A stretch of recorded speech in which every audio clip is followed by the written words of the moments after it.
Hello दोस्तों, प्रतिमा GS academy पे आप सभी का स्वागत है।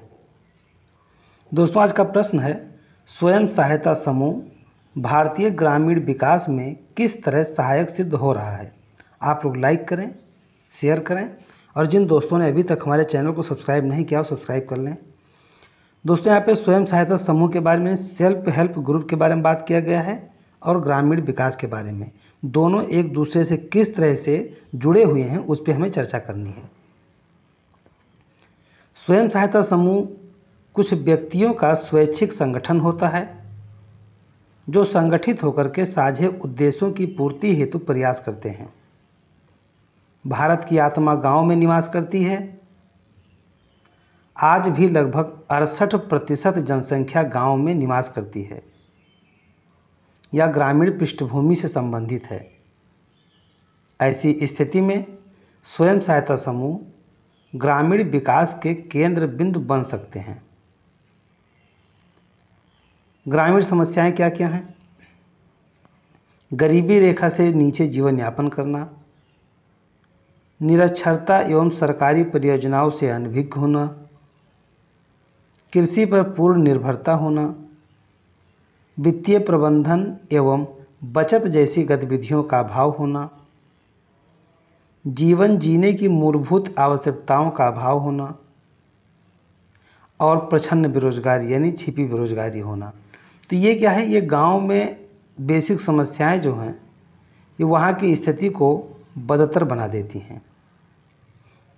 अब इन स्थिति से अगर निजात पाना है तो किस तरह से स्वयं सहायता समूह इसमें मदद कर सकता है? जैसे स्वयं सहायता समूह द्वारा ग्रामीण विकास कैसे होगा? महिला सशक्तिकरण। अब यहाँ महिला सशक्तिकरण कैसे? जो सेल्फ हेल्प ग्रुप हैं इनमें ज़्यादातर महिलाओं ने ही संगठन बना रखा है और वो अब सशक्त हो रही हैं अर्थव्यवस्था के रूप में।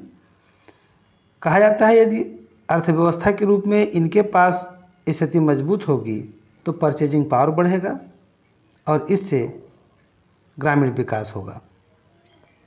अशिक्षा व अंधविश्वास में कमी, कौशल विकास को बढ़ावा देना, कुक्कुट पालन, मत्स्य पालन, लघु व कुटीर उद्योग, ग्रामीण उद्योग, बैंक ऋण तथा वित्तीय समावेशन, रोजगार सृजन एवं ग्रामीण विकास, ये इस तरह से स्वयं सहायता समूह के माध्यम से ग्रामीण विकास किया जा रहा है। रोजगार सृजन व ग्रामीण विकास, ग्रामीण क्षेत्रों में ये समूह कम लागत वाले कार्य जैसे पापड़, बीड़ी, मोमबत्ती आदि बनाकर ग्रामीण क्षेत्रों में नवीन रोजगार सृजित करते हैं। इससे अंततः ग्रामीण विकास में सहायता मिलती है। महिला सशक्तिकरण, भारत में अधिकांश स्वयं सहायता समूह ग्रामीण गरीब महिलाओं द्वारा संचालित किया जा रहा है। इससे महिलाएं आत्मनिर्भर हो रही हैं और सशक्त हो रही हैं तथा ग्रामीण विकास को बढ़ावा दे रही हैं। कौशल विकास, स्वयं सहायता समूह आर्थिक रूप से पिछड़े इलाकों में लोगों को उनकी योग्यता के अनुसार प्रशिक्षण प्रदान कर उनका कौशल उन्नयन करते हैं, जिससे ये लोग रोजगार पाने में सक्षम होते हैं और ग्रामीण विकास के वाहक बनते हैं।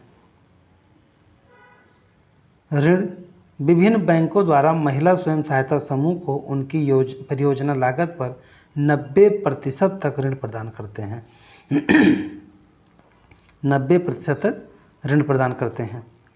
इस प्रकार स्वयं सहायता समूह ग्रामीण क्षेत्रों में आर्थिक गतिविधियों को बढ़ाकर तथा अशिक्षा और अजागरूकता आदि को दूर करके ग्रामीण विकास में महत्वपूर्ण भूमिका निभा रहे हैं।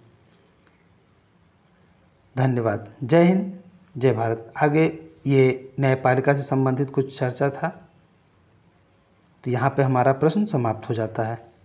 इस प्रकार स्वयं सहायता समूह ग्रामीण क्षेत्रों में आर्थिक गतिविधियों को बढ़ाकर तथा अशिक्षा, अजागरूकता आदि को दूर करके ग्रामीण विकास में महत्वपूर्ण भूमिका निभा रहे हैं।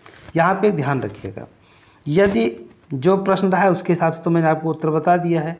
इसी प्रश्न के उत्तर में ये निहित है कि किस तरह से महिला सशक्तिकरण पर अगर प्रश्न आता है तो किस तरह स्वयं सहायता समूह ने महिलाओं को आत्मनिर्भर बनाया है, इस पर टिप्पणी कीजिए। अगर ऐसा प्रश्न आता है तब भी आप इसको बहुत बखूबी लिख सकते हैं। जैसे आजकल महिलाओं के नाम से ही ज़्यादातर स्वयं सहायता समूह चल रहे हैं, उसमें उन्हें पशुपालन में दूध बेच करके, बकरी पालन करके, कुक्कुट मतलब होता है मुर्गी पालन, ये सब पाल करके महिलाएं पैसा को जमा कर रही हैं और इससे क्या होता है, खरीदने की शक्ति उनकी बढ़ती है। और जब महिला के पास में खरीदने की शक्ति बढ़ती है, आत्मनिर्भरता बढ़ता है और किसी दूसरे पर निर्भरता कम होता है, तब कहीं भी उनके विकास पे भी कोई नकारात्मक प्रभाव नहीं पड़ता है और साथ ही साथ जो उन्हें तिरस्कृत होना पड़ता है उससे वो बच सकती हैं। धन्यवाद।